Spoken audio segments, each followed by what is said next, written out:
Hello, welcome to the Starter Package Overview produced by ESS BIZTOOLS. I'm Peter Towers, Managing Director of ESS BIZTOOLS. My apology for my croaky voice. I've done a lot of webinars in this week and it's starting to give out on me, I think, plus a bit of a cold. But anyhow, I hope you're having a wonderful day. And we're going to share with you today the starter package. Let's get rid of whatever that is running around on my screen. We're going to share with you the starter package of ESS BIZTOOLS because this is the package that I recommend any accountancy firm or bookkeeping firm that has already undertaken some advisory services. It might have been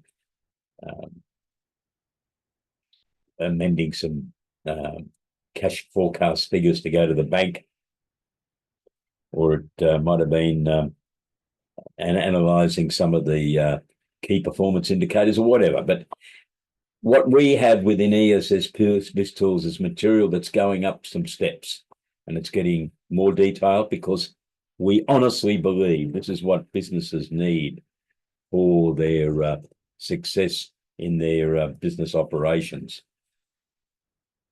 So advisory services covers a range of commercial activities that are of vital importance to your SME clients. I cannot overestimate that. They are vital. I don't believe that preparing financial accounts on a quarterly or monthly basis for your clients is what we deem to be advisory services. I'm sorry, but I don't. What we're looking for is financial commercial services, in addition to the income tax return and taxation advice. Because the tax return doesn't help your client run a better business. And I don't think quarterly or even monthly accounts that have got no key performance indicators or no business metrics, no analysis of what the results meant, really helps the client. It's probably better than not having it, I admit that, but I'd prefer that we try to duplicate on a virtual CFO role what would happen in a larger business than your clients that has probably employed a full-time accountant or even a chief financial officer. We're going to use today's technology, today's software, today's communication facilities to drive this resource into your clients that will help them run better businesses.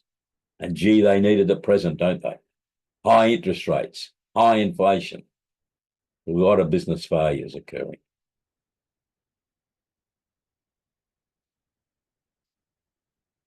So we start with the initial team training for your team on business advisory services.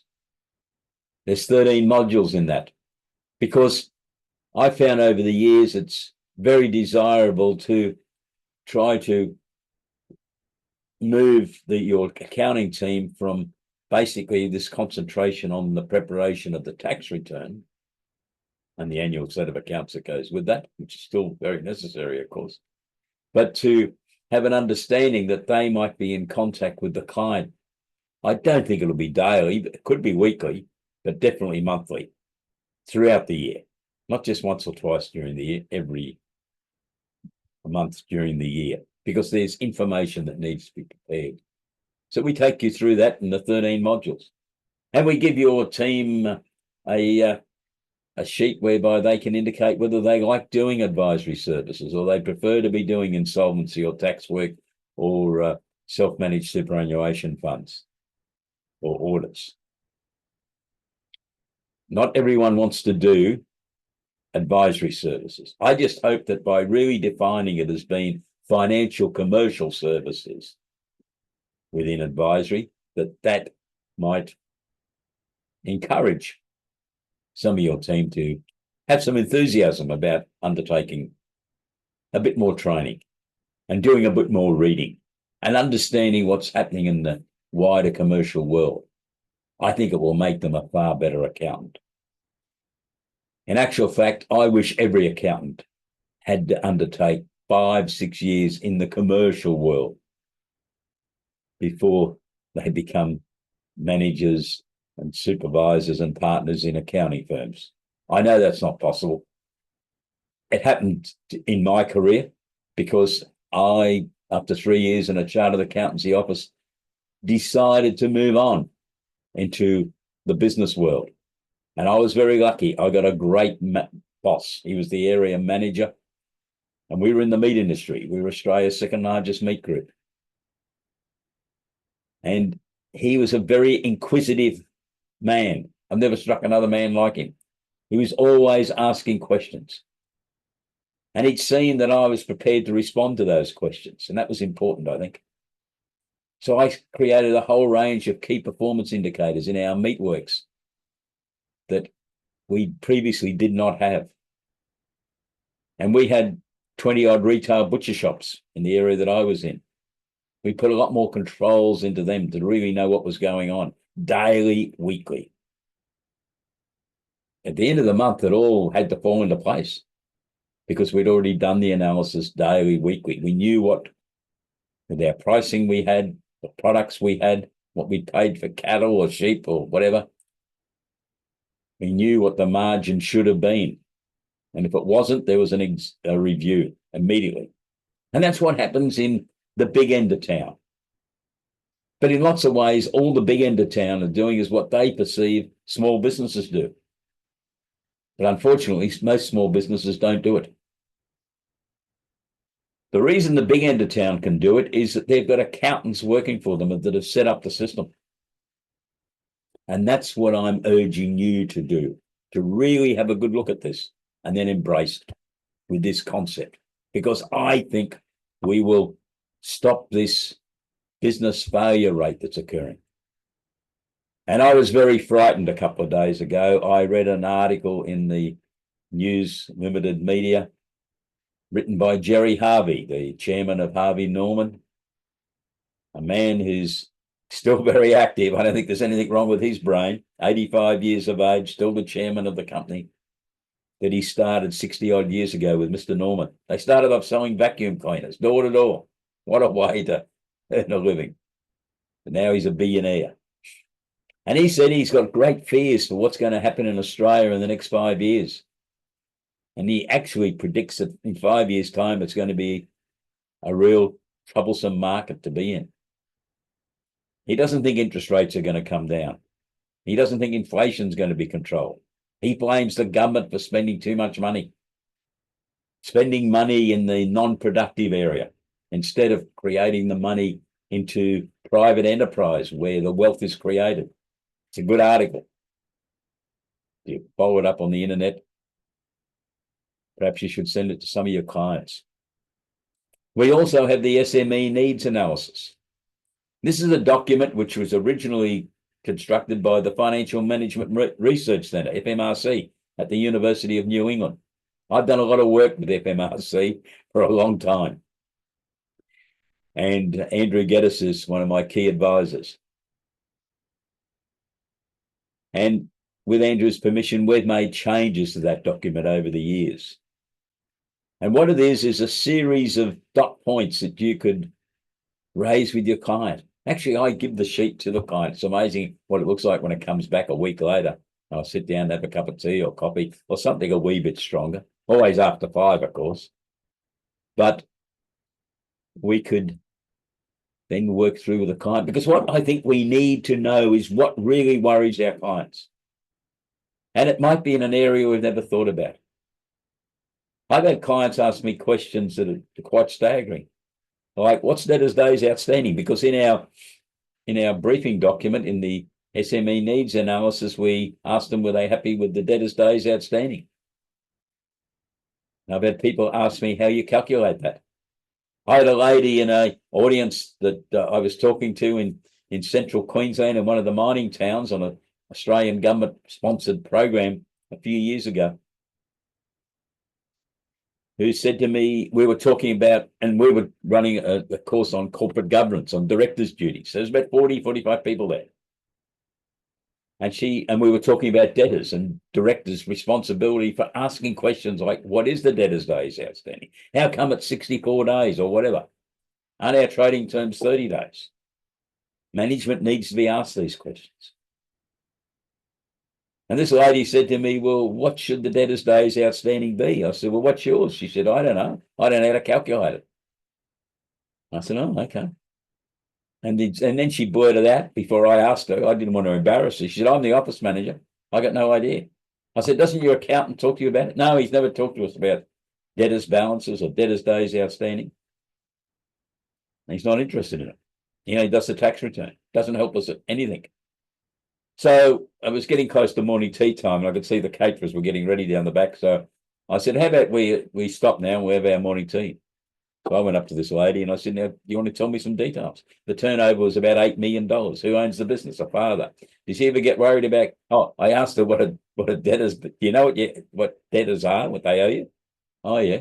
So she knew the figure. I knew he sat down. And I said, is your father a bit worried? Yeah, he gets a bit toey, and the bank manager rings him. I can see why. I said, she said, is it high? I said, it's 102 days. It's supposed to be, we all say it should be 30 days. She had no idea. So this is part of the needs analysis, that the needs analysis might have, if you had been acting for that client and you gave him this SME needs analysis questionnaire and you started a conversation, hopefully he would have said to you, or she would have said to you, well, what should our debtors days outstanding? What are mine? Might have been the question, because that was really what this lady was asking me. Think about it. What other jargon does your clients not understand? I think there's a lot of it. And if we're going to be the key virtual CFO or virtual accountant type role, we need to make sure that our clients understand the terminology that we're using, what it means, especially the CEO or the owner or the managing director, whatever title he or she has got, and also the leadership team, because they're vital in every business. Take them into the setup so they know. So we'll move on. And you get 10 training sessions per annum. 45 minutes. We have a bit of a discussion at the beginning, a bit of a discussion at the end. So it normally takes an hour. We send you the recording so you can play it back to those that can't attend. But we like someone from every subscriber to be present. And we run those for each of the 4 packages which we've got. So there's 40 presentations during the year. We put out a program. And if you wish, you can go to one of the other programs. There's no problem in doing that. So if you want to see what they do in financial forecasting and what the Plan Guru software can do, well, you can tag along and go to that. And that might encourage you to want to ultimately upgrade your services because you see what can be available. Promotional activities are very important. So we produce Business Plus newsletter. We've been producing this now for 17 years. It's a communication that we prepare normally on the second Friday of a month and upload it to our website, send an email out to all of our subscribers, together with a video, 5 to 10 minutes, where I summarize what's in the newsletter. Our suggestion is that if you're a subscriber, you would rebadge the name, take our name off with our permission, and you put your name on. So the only name that's on it is your firm name. And it will have 4 to 6 articles each time. And we try to spread the articles over different aspects of a small business career, starting a business, been in business for 6 to 12 months, looking at that very troublesome area that Paul Robson, the CEO of MYOB, wrote an article in the Financial Review in February this year. You should get hold of it and read it. We mentioned a bit of it in all these presentations we're making. But he called it a fiscal management crisis. In fact, the headline was Dead Set Nightmare, Why Small Business Failures Are Soaring. That was based on some research that MYOB did with, I think, 1,000. They looked at 1,000 businesses between 1 and 200 employees. So some of them were quite big, and they found all sorts of things were wrong. So Business Plus newsletter is a communication tool to show your client that you are interested in financial and commercial matters affecting their business, not just tax. And I think you'll find it's very good for your team attraction and team retention, because it will give everyone some interesting and challenging work.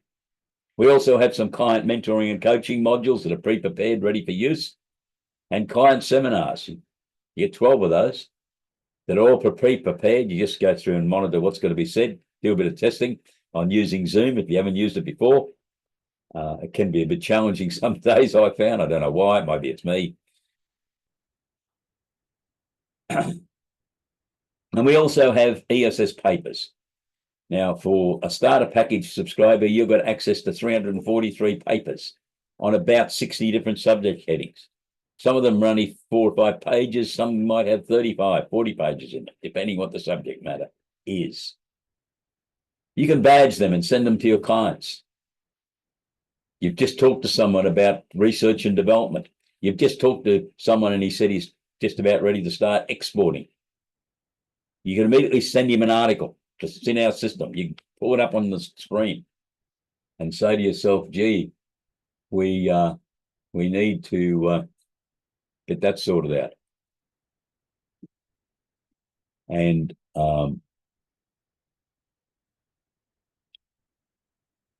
show them what's going on. So that's the papers. So in the system, let's go through some of the, I don't know why I'm getting this material on the, I hope it's not interfering your viewing of the screen. And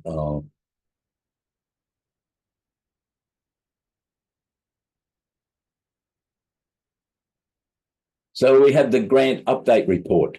We produce it each week.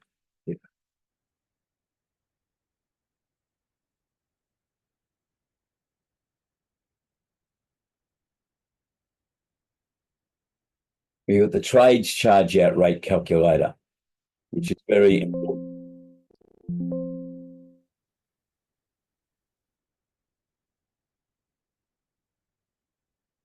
We've got gremlins playing with this system today. I don't know what's going on. So I've taken it back to grant update report. My apologies.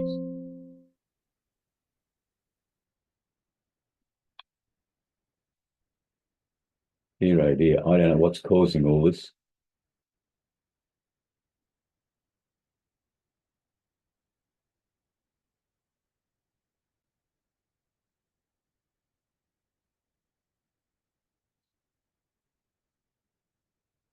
I think we'll have to terminate this presentation and